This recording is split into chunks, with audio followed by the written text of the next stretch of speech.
لله نحمده ونستعينه ونستغفره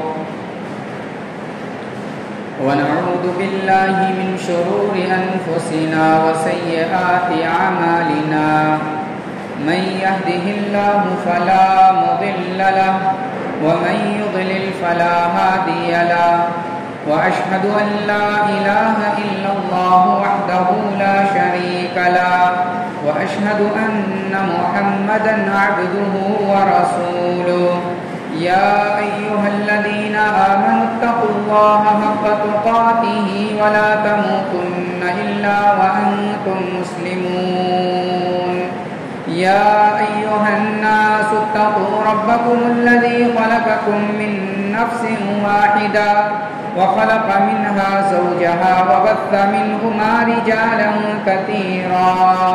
رجالا كثيرا ونساء واتقوا الله الذي تساءلون به والأرحام إن الله كان عليكم رقيبا يا أيها الذين آمنوا اتقوا الله وقولوا قولا سديدا يصلح لكم أعمالكم ويغفر لكم ذنوبكم ومن يطع الله ورسوله فقد فاز فوزا عظيما أما بعد فإن خير الحديث كتاب الله وخير الهدي هدي محمد صلى الله عليه وسلم وشر الأمور محدثاتها وكل محدثة بدعة وكل بدعة ضلالة وكل ضلالة في النار أعوذ بالله السميع العليم من الشيطان الرجيم من همزه ونفخه ونفثه بسم الله الرحمن الرحيم والمؤمنون والمؤمنات بعضهم أولياء بعض يأمرون بالمعروف وينهون عن المنكر ويقيمون الصلاة ويؤتون الزكاة ويطيعون الله ورسوله أولئك سيرحمهم الله إن الله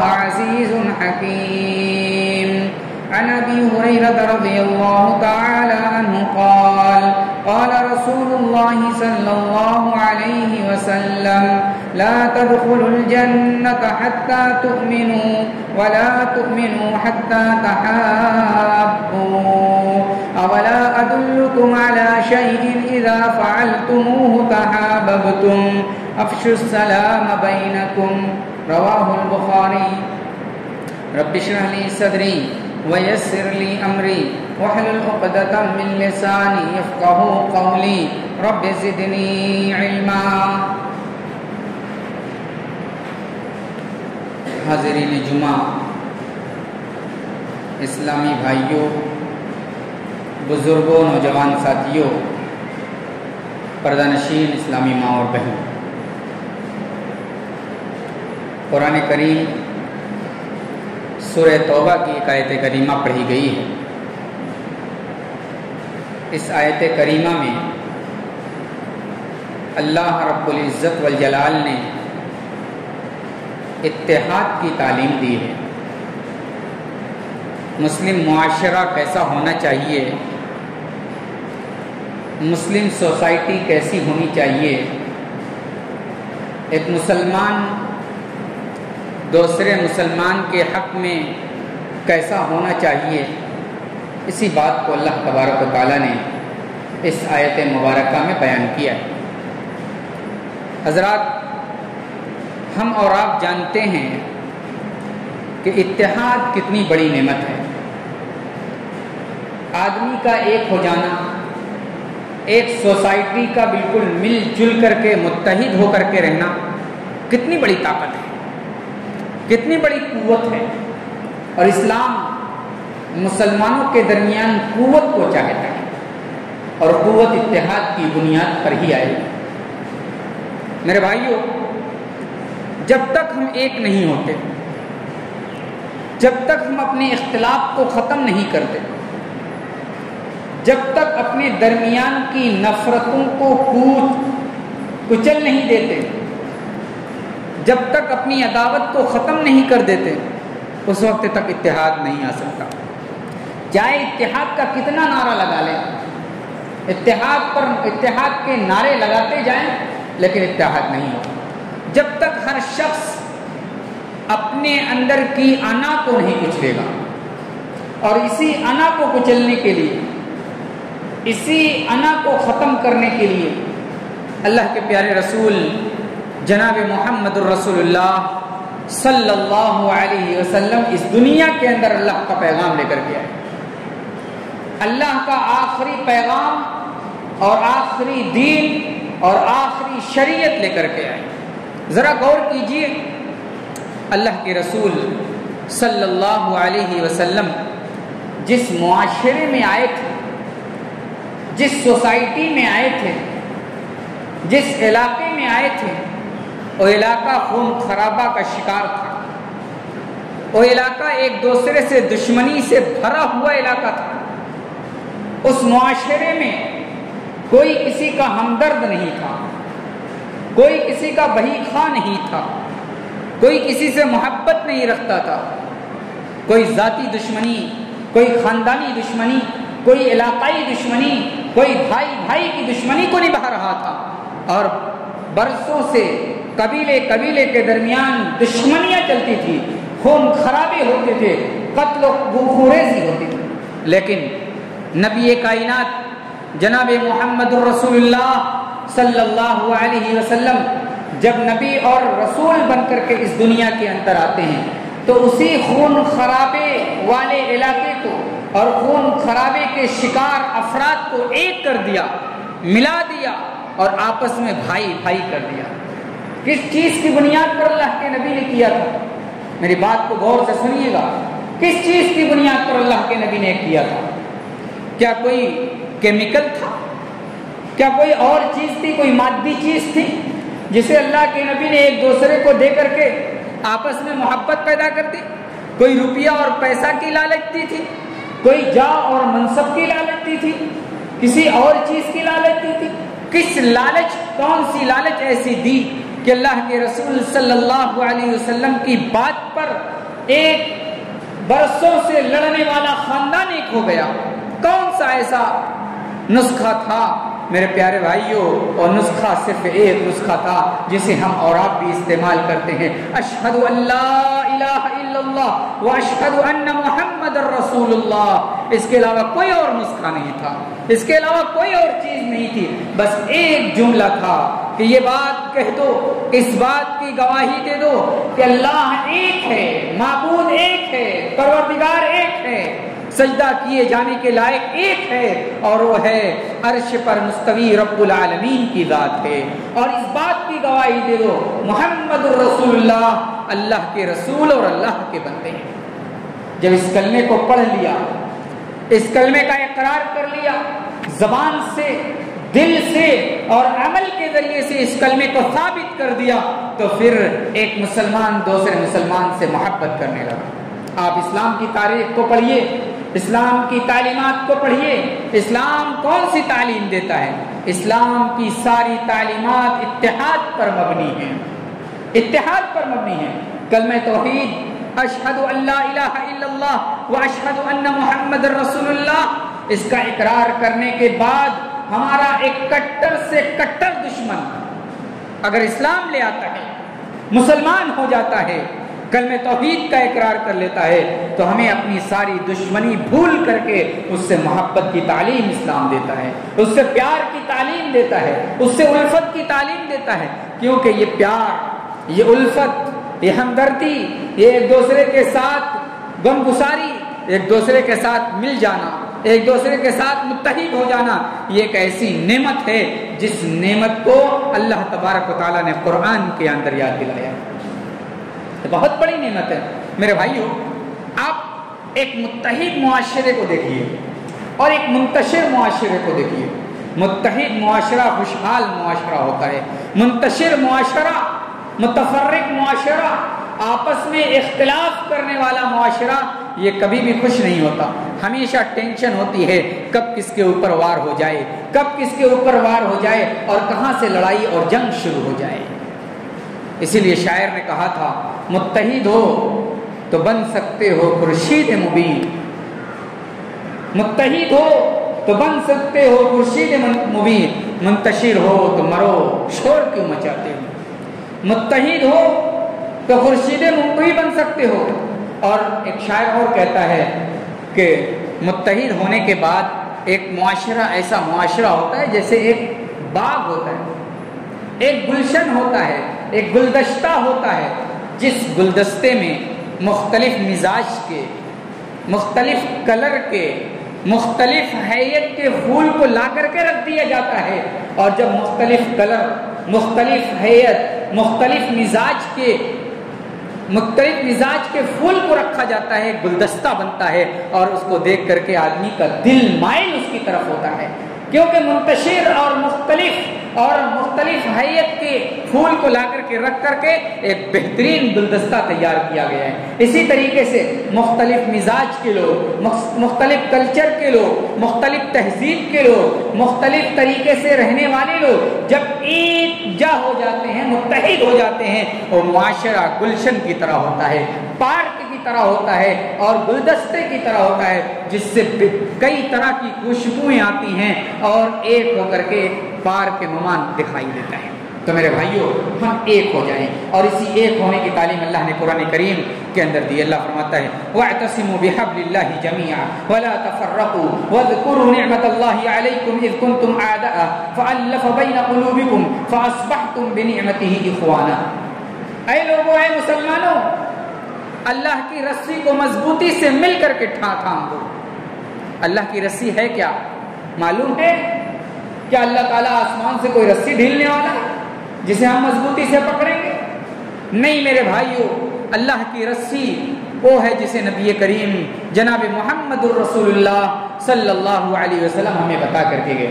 اللہ کے نبی نے فرمایا تھا اے لوگو ترکت فیکم امرین لن تضلوا ما ان تمسکتم بہما کتاب اللہ و سنتی۔ اے لوگو، میں تمہیں چھوڑے جا رہا ہوں دو چیزوں کے درمیان تمہیں چھوڑے جا رہا ہوں، جب تک ان دونوں چیزوں پر عمل کرتے رہو گے، ان دونوں چیزوں کو اپنا حرز جاں بناؤ گے، ان دونوں کو اپنے آخری دم تک پکڑے رہو گے، کبھی گمراہ نہیں ہو سکتے۔ شیطان تمہارا پیچھا نہیں کر سکتا، شیطان تمہیں بہکا نہیں سکتا۔ وہ کیا ہے؟ اللہ کے رسول۔ اللہ کے رسول نے بتایا کتاب اللہ و سنتی، ایک اللہ کی کتاب اور ایک میری سنت یعنی میری حدیث، یہ دو چیزیں جب تک ایک مسلمان پکڑے رہے گا، ان دونوں چیزوں پر عمل کرتا رہے گا، ان دونوں چیزوں کو اپنی آخرت کی کامیابی کا ذریعہ بنائے گا، کبھی گمراہ نہیں ہو سکتا۔ اللہ کی کتاب اور میرے پیارے رسول کی سنت۔ میرے بھائیوں، آج یہی رک کر کے ایک بات میں اور کہنا چاہتا ہوں کہ آج کتنے ایسے لوگ پیدا ہو گئے، ایسے افراد پیدا ہو گئے جو کتاب اللہ کو تو مانتے ہیں لیکن سنت رسول پر انگلیاں اٹھاتے ہیں۔ میں اپنے نوجوان ساتھیوں سے کہنا چاہتا ہوں، اگر کسی شخص کو دیکھو وہ سنت رسول پر، نبی کی احادیث پر، نبی کی اعمال پر، نبی کی تقریرات پر اگر وہ انگلیاں اٹھاتا ہے، ان کی بات کو نہ سنو، اور یاد رکھو وہ شخص گمراہ ہے، وہ شخص گمراہ ہے جس نے رسول کریم جناب محمد الرسول اللہ صلی اللہ علیہ وسلم کی احادیث پر انگلیاں اٹھائی۔ یاد رکھیے گا، قرآن کے سمجھنے کے لیے، قرآن حکیم کو سمجھنے کے لیے ہمیں نبی کی احادیث کو لینا پڑے گا۔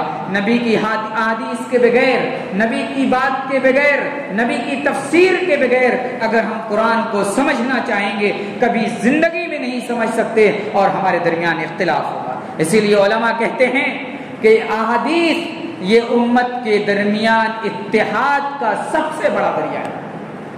احادیث یہ اتحاد کا سب سے بڑا ذریعہ ہے۔ ذرا غور کیجیے گا، قرآن کریم کی کوئی آیت کریمہ ہے، اب اگر حدیث کو چھوڑ دیا جائے، قرآن کریم کی ایک آیت کو ہم لیتے ہیں، ہم لیں گے، ہم اپنے انداز میں تفسیر کریں گے، آپ لیں گے اس کو آپ اپنے عقل کے مطابق تفسیر کریں گے، ایک تیسرا آدمی آئے گا، وہ قرآن کریم کی آیت کریمہ اٹھائے گا اور وہ اپنے انداز سے اور اپنے ذہن سے اور اپنی سمجھ سے تفسیر کرے گا۔ ہر تمام لوگ اختلافات کا شکار ہو جائیں گے، لیکن جب قرآن کی تفسیر کو ہم نبی کریم صلی اللہ علیہ وسلم کی احادیث سے کریں گے انشاءاللہ اختلاف ختم ہو جائے گا۔ اسی سلسلے کا ایک واقعہ آپ یاد رکھیے گا، نبی محترم جناب محمد رسول اللہ صلی اللہ علیہ وسلم کا انتقال ہوتا ہے، انتقال ہو جاتا ہے۔ کہاں انتقال ہوتا ہے؟ حجرہ عائشہ کے اندر۔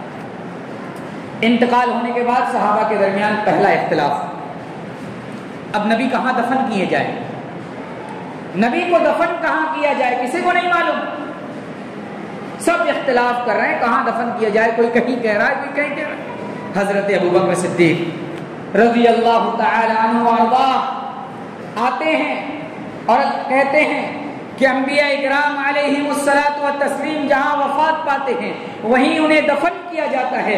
جب یہ بات سنی جاتی ہے صحابہ کے مجمع میں اختلاف ختم، اب معاملہ اسی پر آ گیا، نبی حجرہ عائشہ میں انتقال کیے ہیں، حجرہ عائشہ میں دفن کیا جائے گا۔ ایک دوسرا اختلاف نبی کے انتقال کے بعد ہوتا ہے کہ نبی اب اس دنیا کے اندر نہیں رہے، نبی اب ہمارے درمیان نہیں رہے، خلافت کس کی ہو، خلافت کس کی قائم کی جائے۔ انصار اور مہاجرین دو گروپ ہو جاتا ہے، انصار الگ ہو جاتے ہیں، مہاجرین الگ ہو جاتے ہیں۔ انصار کہتے ہیں ایک خلیفہ، ایک ذمہ دار ہمارے انصاریوں میں سے ہوگا اور ایک ذمہ دار اور ایک خلیفہ مہاجرین میں سے ہوگا، یعنی بیک وقت دو لوگ خلیفہ ہوں گے، ایک انصاری اور ایک مہاجر۔ حضرت ابوبکر دیکھتے ہیں اختلاف طول پکڑ رہا ہے، حضرت ابوبکر کو معلوم ہوتا ہے، صحابہ کے مجمع میں آتے ہیں، ثقیفہ بنی ساعدہ کے اندر آتے ہیں اور آ کر کے خطبہ دیتے ہیں اور نبی کی ایک حدیث بیان کرتے ہیں، الائمۃ من قریش، الائمۃ من قریش، الائمۃ من قریش، خلیفہ قریش سے ہوگا، خلیفہ قریش سے ہوگا۔ نبی نے فرمایا ہے خلیفہ قریش سے ہوگا۔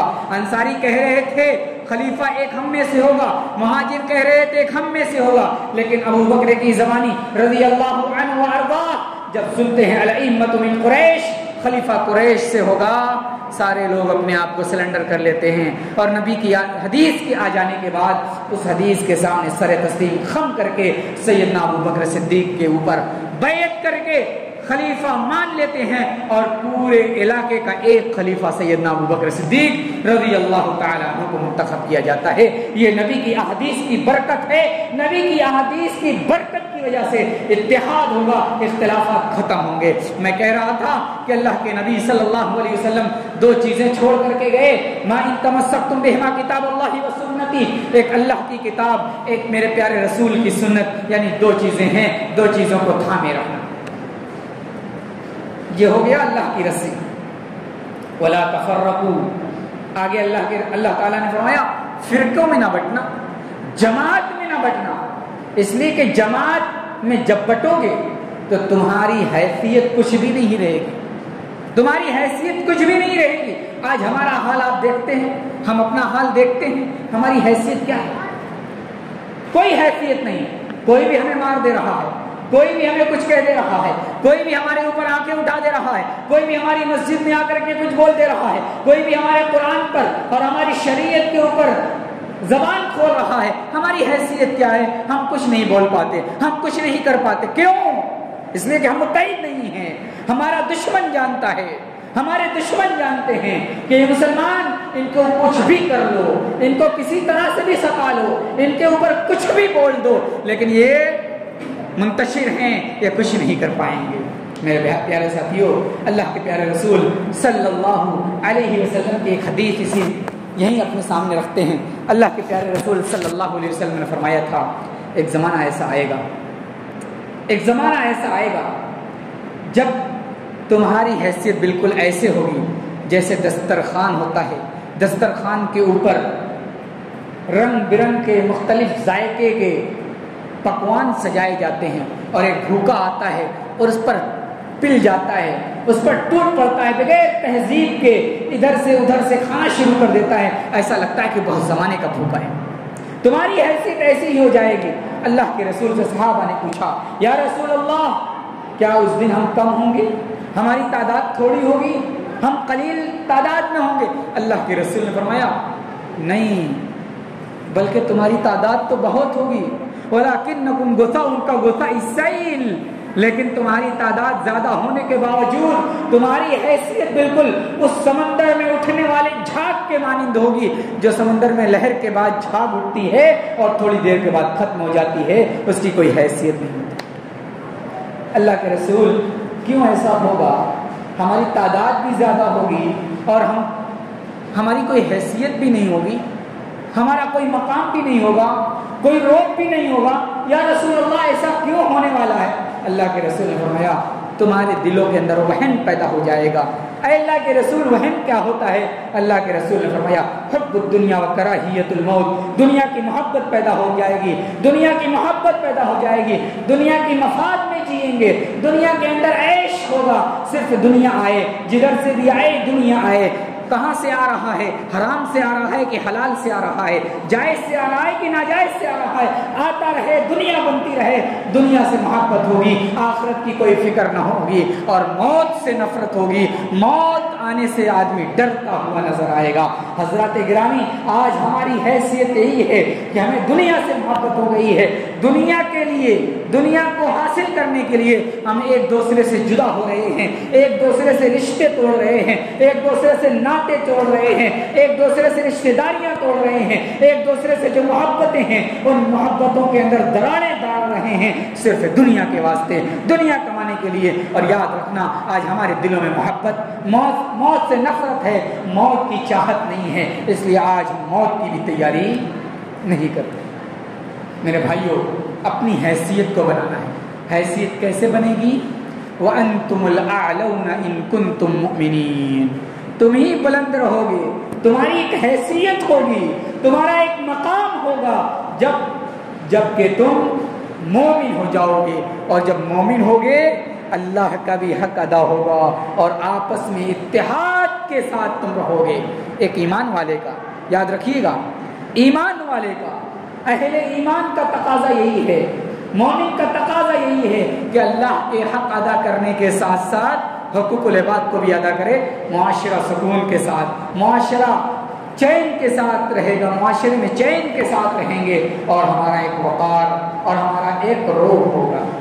وَلَا تَفَرَّقُوا وَاذْكُرُوا نِعْمَةَ اللَّهِ عَلَيْكُمْ إِذْ كُنْتُمْ أَعْدَاءً فَأَلَّفَ بَيْنَ قُلُوبِكُمْ فَأَصْبَحْتُمْ بِنِعْمَتِهِ إِخْوَانًا، اور اللہ کی اس نعمت کو یاد کرو جب تم الگ الگ تھے، جب تم تنہا تھے، ایک دوسرے کے دشمن تھے، اللہ نے اب اپنی رحمت سے تمہیں ایک کر دیا اور تم بھائی بھائی ہو گئے۔ حالانکہ جب تم الگ الگ تھے، جب متفرق تھے، تو تم کیا تھے؟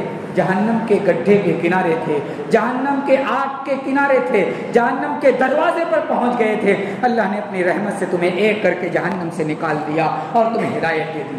حضرات، آج ہمیں ایک ہونے کی ضرورت ہے۔ آج کا جو ماحول ہے، آج کا جو معاشرہ ہے، آج جس ماحول میں ہم جی رہے ہیں، اس ماحول میں ہماری سب سے بڑی ذمہ داری ہے کہ ہم ایک ہو جائیں۔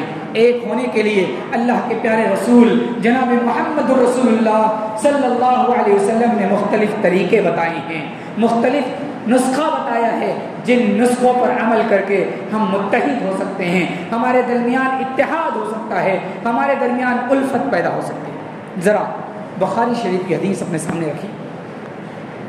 راوی حدیث سیدنا ابو ہریرہ رضی اللہ تعالی عنہ کہتے ہیں کہ رسول کریم صلی اللہ علیہ وسلم نے فرمایا لا تدخلوا الجنة حتى تؤمنوا ولا تؤمنوا حتى تحابوا اولا ادلكم على شيء اذا فعلتموه تحاببتم۔ جنت میں بغیر ایمان کے کوئی داخل نہیں ہو سکتا، ایمان والے جنت کے اندر جائیں گے۔ کون ایمان والے؟ صرف لا الہ الا اللہ محمد رسول اللہ پڑھنے والے نہیں، بلکہ اس کے تقاضے پر عمل کرنے والے۔ آج تو لا الہ الا اللہ پڑھنے والا بہت ہے، لیکن لا الہ الا اللہ کے تقاضے پر عمل کرنے والا کون ہے؟ وہ جنت میں جائے۔ ورنہ لا الہ الا اللہ پڑھنے والے تو شرک بھی کر رہے ہیں، اللہ کی معصیت بھی کر رہے ہیں، بدعتیں بھی کر رہے ہیں۔ تو جو شخص لا الہ الا اللہ کے تقاضے پر عمل کرتا ہے وہ جنت میں جائے گا۔ لا تدخلوا الجنة حتى تؤمنوا ولا تؤمنوا حتى تحابوا، اور تم ایمان والے نہیں ہو سکتے جب تک کہ آپس میں ایمان والوں سے محبت نہ کرو۔ ایمان والا ایمان والے سے محبت کرتا ہے، ایمان والا مومن سے محبت کرتا ہے، مسلمان سے محبت کرتا ہے۔ ولا تؤمنوا حتى تحابوا اولا ادلكم على شيء اذا فعلتموه تحاببتم، اور یاد رکھنا اے میرے صحابہ ذرا یہ بتاؤ کیا میں تمہیں ایسا نسخہ نہ بتا دوں جس نسخے پر تم عمل کرو گے کبھی تمہارے درمیان اختلاف نہیں ہوگا, تمہارے اندر محبتیں بڑھیں گی, الفتیں بڑھیں گی, پیار بڑھے گا. اے اللہ کے رسول ضرور بتائیے. اللہ کے رسول نے فرمایا افشوا السلام بینکم, افشوا السلام بینکم, افشوا السلام بینکم.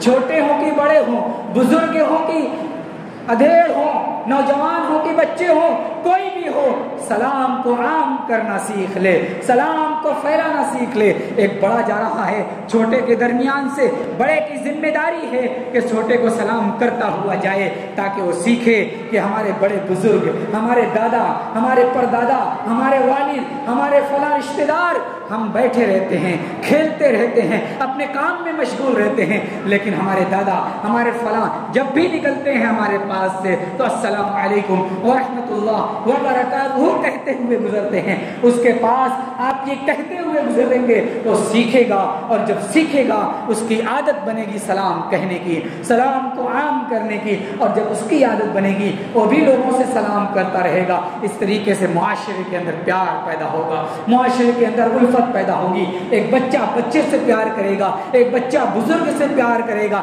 ایک بزرگ بچے سے پیار کرے گا, ایک عورت اپنی دوسری مسلمان عورت سے پیار کرے گی, دوسری عورت سے محبت کرے گی, اور اس طریقے سے عورتوں کے درمیان الفت و پیار پیدا ہوگا, مردوں کے درمیان پیار پیدا ہوگا. یہ نسخہ ضرور آپ اپنائیے گا. افشوا السلام بینکم, نبی نے اپنی مبارک زبان سے کہا ہے کہ السلام کو عام کرو. اسی لیے اللہ کے رسول صلی اللہ علیہ وسلم نے ایک حدیث بیان فرما دی. آپ نے فرمایا سلم علی من تعرف ومن لم تعرف, سلام اسے بھی کرو جن سے تمہارا فائدہ ہے, جو تمہارا گرستہ ہے, جو تم سے تعلق رکھتا ہے, اس سے بھی سلام کرو, اور جس سے تم نے کبھی شناسائی نہیں کی, جس سے کبھی تم متعارف نہیں ہوئے, کبھی تعارف نہیں رہا, تمہاری گلی سے گزرتا ہے, تمہارے روڈ سے گزرتا ہے, تم چل رہے ہو, تمہارے پاس سے جا رہا ہے, تمہیں سمجھ میں آ رہا ہے کہ یہ مسلمان بھائی ہے, اس کی شکل و صباحت سے معلوم ہوتا ہے کہ یہ مسلمان ہے, تو تمہاری ذمہ داری یہ بنتی ہے کہ آگے بڑھ کر کے سلام میں پہل کرو. نبی کریم جناب محمد رسول اللہ صلی اللہ علیہ وسلم جب چلتے تھے, راستے میں جاتے تھے, بچے کھیل رہے ہیں, بچے کھیل میں مشغول ہیں, آپ السلام علیکم ورحمۃ اللہ وبرکاتہ کہتے ہوئے آگے بڑھ جاتے تھے. یہ نبی کی تعلیم تھی, یہ نبی کی تربیت تھی, جو آپ چلتے ہوئے بیٹھتے ہوئے مجلس سجائے ہوئے ہر طریقے سے آپ لوگوں کی تربیت کر رہے ہیں. ہماری بھی ذمہ داری ہے کہ ہم اپنے بچوں کی اچھی تربیت کریں. حضرات آج ہمارا معاملہ کیا ہے, یہ میں اپنے معاشرے کی بالکل عکاسی کر رہا ہوں. ہمارا معاملہ ہو یا آپ کا معاملہ ہو, میں اپنے آپ کو الگ نہیں کرتا, اس لیے کہ میں بھی آپ ہی لوگوں سے ہوں. ہمارا معاملہ کیا ہے, ہم سلام اسی کو کرتے ہیں جن سے, سب سے پہلی چیز سلام اسی سے کرتے ہیں جن سے فائدہ ہے, جن سے ہمارا کوئی مفاد جڑا ہے, نمبر 1. نمبر 2, سلام اس سے کرتے ہیں جو ہمارے لیول کا ہے, جو ہمارے لیول کا, ہمارے کیٹیگری کا ہے, اسے سلام کرتے ہیں. نمبر 3, سلام اسے کرتے ہیں جن کے بارے میں جانتے ہیں کہ یہ معاشرے میں ایک حیثیت کا حامل ہے, ایک منصب پر ہے, ایک عہدے پر ہے, اس کے عہدے سے فائدہ اٹھایا جا سکتا ہے. سلام اس سے کرتے ہیں. سلام اس سے کرتے ہیں جس کے بارے میں مشہور ہے کہ یہ بڑا خیر خائی کا کام کرتا ہے, فی سبیل اللہ کام کرتا ہے, تو اس سے ہم سلام کرتے ہیں تاکہ کبھی فی سبیل اللہ کام میں ضرورت پڑے تو ہم اس کے پاس جانے میں ہچکچائیں نہیں. یہ ساری چیزیں ہمارے اندر ہیں. کیوں ہم نے تفریق کی ہے, کیوں ہم نے فرق کیا ہے؟ ارے کام کرانے والا اللہ ہے, آپ وہ کام کیجئے جسے نبی کریم جناب محمد رسول اللہ صلی اللہ علیہ وسلم نے ہمیں بتایا. حضرات ہمیں اپنے درمیان محبت قائم کرنی ہے, الفت قائم کرنی ہے. ذرا مشرقین مکہ کا معاشرہ دیکھیے, جس معاشرے میں نبی آئے تھے, اللہ کے رسول صلی اللہ علیہ وسلم نے کیسے محبت قائم کی تھی. مدینہ میں مکہ میں رہنا مسلمانوں کا دوبر ہو گیا. مشرقین مکہ میں رہنے نہیں دے رہے. اللہ تعالیٰ نے ہجرت کی اجازت دے دی. صحابہ نے نبی کریم صلی اللہ علیہ وسلم نے بغیر کسی ساز و سامان کے ہجرت کر گئے مدینہ منورہ. اب اللہ کے نبی جب مدینہ منورہ تشریف لے گئے تو دیکھا کہ صحابہ بغیر کسی ساز و سامان کے آئے، نہتے آئے ہوئے، کوئی ساز و سامان نہیں۔ اللہ کے نبی نے سوچا مکہ کے مہاجرین اور مدینہ کے انصار کے درمیان بھائی چارگی کرائی جائے۔ ذرا غور کیجیے گا، مکہ کے لوگ بڑے سخت ہوتے ہیں، اس زمانے میں بھی تھے، آج بھی۔ مدینہ کا مزاج نرم ہوتا ہے، سخت نہیں۔ آپ مکہ کی سختی کو دیکھنا چاہتے ہیں، شیب ابی طالب کا واقعہ پڑھ لیجیے۔ تقریباً 3 سال تک بنو ہاشم کے لوگوں کو ایک گھاٹی کے اندر رہ کر کے زندگی گزارنی پڑی۔ سوشل بائیکاٹ لوگوں نے کر دیا، کوئی خرید و فروخت بنو ہاشم سے نہیں کرے گا، کوئی بول چال نہیں رکھے گا، کوئی سامان نہیں دے گا۔ یہاں تک کہ سیرت کی کتابوں میں یہ بات موجود ہے کہ لوگوں نے پتیاں کھا کھا کر کے زندگی گزاری، اور جب مینی کرتے تھے، لیٹرن کرتے تھے، تو جیسے بکرے وغیرہ اور جانور وغیرہ لیٹرن کرتے تھے، انسان ویسی لیٹرن کرتا تھا۔ اس لیے کھانے کی کوئی چیزیں نہیں مل رہی تھی، پتے چبا کر کے زندگی گزاری تھی 3 سال تک۔ کتنے سخت لوگ مکہ کے تھے، اس سختی کا اندازہ اس سے لگایا جا سکتا ہے۔ اللہ کے نبی صلی اللہ علیہ وسلم نے مکہ کے مہاجرین اور مدینہ کے انصار، یہ دونوں کے درمیان مزاج میں زمین و آسمان کا فرق ہے، لیکن جب ایک بات کہہ دی، مکہ کا مہاجر عبد الرحمن ابن عوف، مدینہ کے انصار سعد ابن ربیع رضی اللہ تعالیٰ عنہ، اے دونوں لوگوں، آپ دونوں کے درمیان بھائی چارگی ہوگی، آپ دونوں بھائی بھائی رہیں گے۔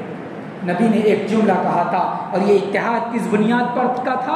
اشہد ان لا الہ الا اللہ و اشہد ان محمد رسول اللہ کی بنیاد پر تھا، کہ مکہ کا مہاجر اور مدینہ کا انصار دونوں مسلمان ہیں، دونوں ایک نبی پر ایمان رکھتے ہیں، دونوں ایک کلمہ پڑھتے ہیں۔ اللہ کے نبی نے کہا دونوں کے درمیان بھائی چارگی ہو۔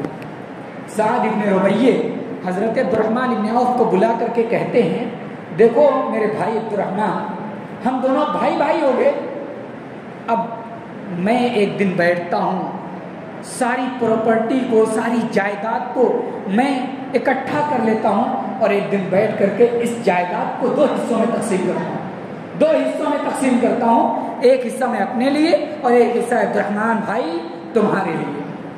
حضرت عبد الرحمن ابن عوف رضی اللہ تعالیٰ عنہ سن رہے تھے۔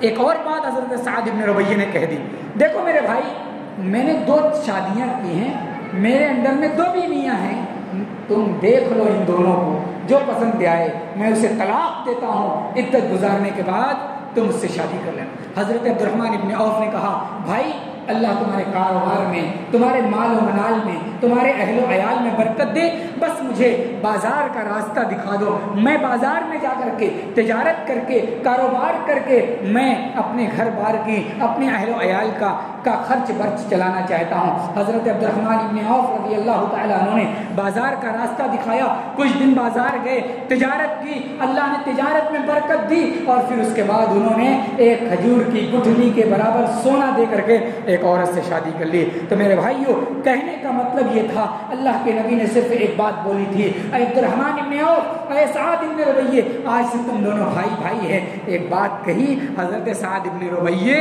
رضی اللہ تعالی عنہ نے اپنی آدھی جائیداد دینے کے لیے تیار ہو گئے۔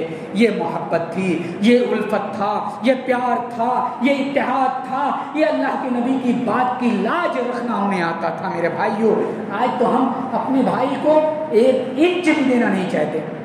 میں مشاہدے کی بات بتاتا ہوں، کبھی حصہ ترکہ لگتا ہے، ایسا ہوتا ہے کہ 1 انچ کا ادھر ادھر ہے، 1 انچ اگر کوئی بھائی کسی بھائی کو دے دے تو اس کا مکان سیدھا ہو جائے، لیکن کیا مجال ہے کہ کوئی بھائی 1 انچ بھی دے دے؟